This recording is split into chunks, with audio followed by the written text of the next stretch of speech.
Друзья, всем привет! Сегодня мы с Жалсаном встретились обсудить некоторые интересующие, думаю, меня и других зрителей вопросы.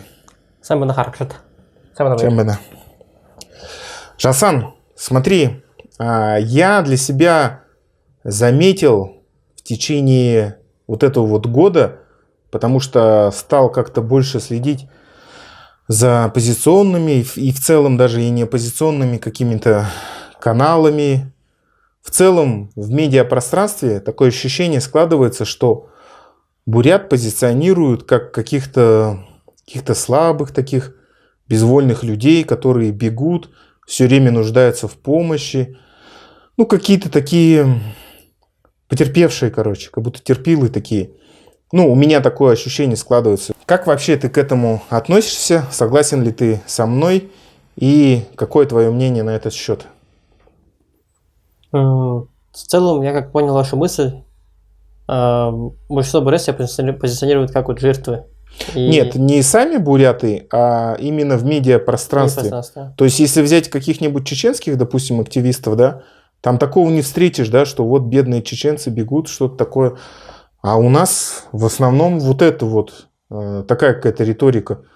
Все время какие-то жалобливые посты выкладывают, как там буряты страдают, там как что-то бегут. Ну, просто я уже порой охоту думаешь, все, это последнее было, как сказать, капля, надо отписываться. Ну, потом думаешь, ладно, буду смотреть. Ну, то есть прям провоцируют людей на то, чтобы они какие-то свои мысли, да, там, писали им, чтобы они там в сторисах публиковали, как все там страдают.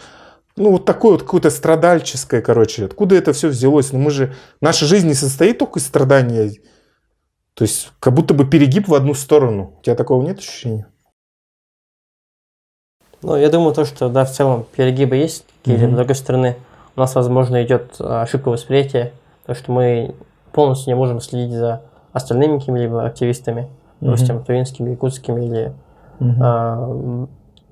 теми самыми кавказскими, да, активистами. То есть, возможно, мы смотрим только на своих, соответственно, у нас такое восприятие. А почему так? Да, если мы возьмем, если вы сказали, например, чеченских, я думаю, что, только один там известен, наиболее активен. Возможно, он такую позицию не старается держаться. Но, с другой стороны, мы не знаем других. Возможно, ошибка восприятия, думаю. Возможно, это не так. Возможно, я сейчас сам ошибаюсь. Но я думаю, что у нас такая вот позиционирование себя как жертв именно в медиапространстве, я думаю, это в первую очередь связано с современным миром, с вот этими высокогуманистическими идеями, да. То, что нужно жалеть, нужно помогать, нужно и так далее. В целом, в какой-то степени... нужно показать себя жертву, да? Это выгодно, да? Это, грубо говоря, в современном мире быть жертвой очень выгодно. В современном западном мире, как сказать... Ну, потому что те, кто об этом говорят, в основном живут на Западе. Они живут достаточно уже долгое время. Они приняли эту модель поведения, да? Что мы жертвы, это клево. Это норма. Да. Для этих стран, допустим, мы даже возьмем Германию, Финляндию и Швецию, которая принимала сотнями тысяч беженцев из Ближнего Востока, Сирии, Афганистан и так далее. То есть для них такая модель поведения – это норма. И они действительно стараются в какой-то степени помогать. И такое у них зародилось, в принципе, достаточно давно, начиная еще с Вьетнамской войны.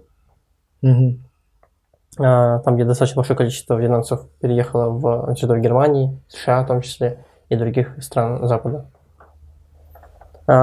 Здесь же, я думаю, вот вам такая позиция, в принципе, не нравится. Я тоже в большей степени, думаю, разделяю вашу позицию. Но думаю, что нам нужно не перегибать с ней. Возможно, нам требуется как-то переосмыслить, что ли, себя. Переосмыслить себя в плане нашей вот истории, в целом, кто мы такие, что мы такие. То есть мы очень плохо знаем историю, во-первых, да? Да, связано именно с историей. С другой стороны, есть люди, которые знают историю достаточно хорошую, и у них история наша вызывает такую вот грусть. Почему так-то далее. С другой стороны, возможно, нам нужно больше выпячивать вот свое, вот, знаете, свой бахархов, свою вот эту вот гордость за себя, за свои страницы прошлого, за то, что происходило в последние вот. Все равно в любом случае у нас есть большое количество и позитивных моментов в истории.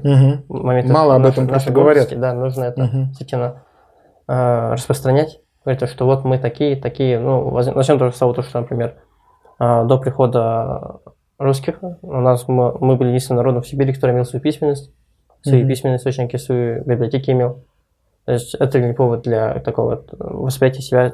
Я не говорю, что выше, там, да, мы лучше других, там, я говорю, что почему мы не можем взять даже вот этот простой концепт, как вот восприятие себя, как мы уже имели письменность, это о чем-то все-таки говорит. Распространять больше такой информации о том, что как все это происходило. Да, тяжелые, сложные периоды в истории, кровавые периоды в истории были нашего народа. Но мы должны смотреть на них не как вот, бедные наши предки, да, бедные. Которые бежали, да, там что-то такое, да, прятались. Да, наши бедные предки, конечно, безусловно. Что на них доли выпало, то что сейчас происходит, это даже и слезы не стоит на самом деле. То, что вот пережили в период такого сейчас 17 века, буряты, жители Иркутской области современной, и Восточной Бурятии в том числе. Но я считаю, что мы должны это воспринять по-другому. Они смогли это пережить. Они смогли создать дальнейшее продолжение рода бурят-монголов, бурят. И мы должны смотреть именно как, значит, мы сильные. Ну, даже если взять вот наших мужиков обычных, то таких не встретишь, вот таких страдальцев. Это в основном такие мало, может быть, говорящие, да, ну, как это, молчаливые, но там свою работу, которую отлично делают, там работают, не знаю, в спорте, да, много чего добиваются. Но нельзя же сказать, что какие-то там терпилы, страдальцы. Ну, такого же нету, ну, в реальности-то. Ну, в реальности, как позиционируют. Нет такого. С другой стороны, есть, возможно, некое смирение у нас. Тем, что нам на данный момент не хватает ресурсов на то, чтобы как-то, и в целом по истории так посмотреть, не хватало каких-то ресурсов на то, чтобы как-то... Освещать, да, все это? В первую очередь, освещать полноценно. Возможно, даже освещать в современном мире, я думаю, это наиболее простое занятие. Именно как поменять именно что-то, русло. Скорее всего, смиренность с этим у нас какая-то имеется, но смиренность не просто вот пришел там, да, ну, тебя порубили. Нет, такого тоже нету. Все-таки сопротивление, оно может быть не только какого-то вооруженного типа, оно может быть в том числе и в уходе с этим. То есть как поступили потомки бурятов, проживающих на территории Монголии и на территории внутренней Монголии. То есть она же Угур-Монгол. Я думаю, что если бы, возможно, они бы не ушли, все пошло бы, просто уничтожили бы. Возможно, все пошло бы совершенно более худшему сценарию. У нас бы сейчас не было бы такого прекрасного, такой локальной территории, где сохранился язык, культура, откуда можно будет все это восстанавливать, черпать и тому подобное. Я имею в виду в первую очередь именно шанхайских бурят. Но достаточно широко сохранилась культура и на территории Монголии среди бурят. Язык, возможно, не в той вот степени, потому что все-таки монгольские и бурятские языки, они очень близкородственные. Соответственно, идет сильное смешение. Я даже по себе порой сам замечаю это. Ну, в принципе, я думаю, ничего плохого нет, чтобы хорошо знать монгольский язык.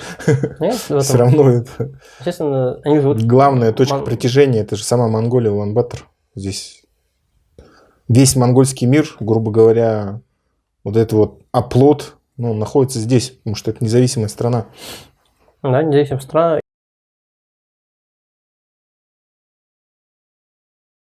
То, что вот, наш народ имеет там, максимум по всему миру 1750 человек. В самой Бурятии там сколько, 450 тысяч бурят. И по России тоже раскинуто определенный процент. Я так думаю, при таком вот, не прям таки миллион на миллион числе, да, но такое большое количество деятелей разнообразных появлялось всегда, начиная от просветителей, заканчивая военными деятелями. Я думаю, то, что нам нужно смотреть на это, у нас качественно мы всегда можем себя вот восстанавливать. То есть, имея такой маленький народ, зато имеем такое большое количество людей, которые, ну, как-то смогли смогли добиться, сделать даже, себя. даже Да? возьмем Доржи Банзарова, например, да? В то время инородцам вообще не запрещалось получить высшее образование, только при условии того, что они заплатят там совершенно неподъемную сумму, или же, если они примут христианство, как тоже один из пороков, барьеров на получение высшего образования. То есть даже не высшего, простого, школьного даже. Этот человек смог, да, с помощью своих, кстати, соотечественников, своих земляков, сейчас там полностью скинулись суммы и смогли оплатить его образование без потери его веры. И я думаю, это достаточно сильный поступок со стороны нашего народа, со стороны самого Доржи Банзарова. И таких случаев просто, я думаю, сотни, тысячи, когда вопреки, а когда человек вопреки идет чему-то, или народ, то этот народ, он точно он не слабый. Он не слабый. По поводу жертвенности, я вот сейчас думаю, нам нужно в какой-то степени брать, даже не брать пример, просто посмотреть, например, еврейского народа. Еврейский народ тысячелетиями гонимый, только в каких годах? В 60-х годах, насколько я помню. Ну, то есть после Второй мировой войны у них образовалось собственное государство, Израиль. Они восстановили свой язык, да? Да, восстановили свой язык. Здесь вот я имею в виду, нужно по-другому посмотреть, то, что у них долгое время шло такое чувство, то, что мы жертвы истории, мы жертвы. У нас тяжелая история, мы гонимые всю жизнь были и так далее. У них такое внутреннее восприятие было самих себя очень долгое время. Но один их такой деятель сказал то, что если мы, спустя даже 2000 лет гонений, смогли сейчас жить, даже и восстанавливать наш язык, это ли не говорит о нашей внутренней силе?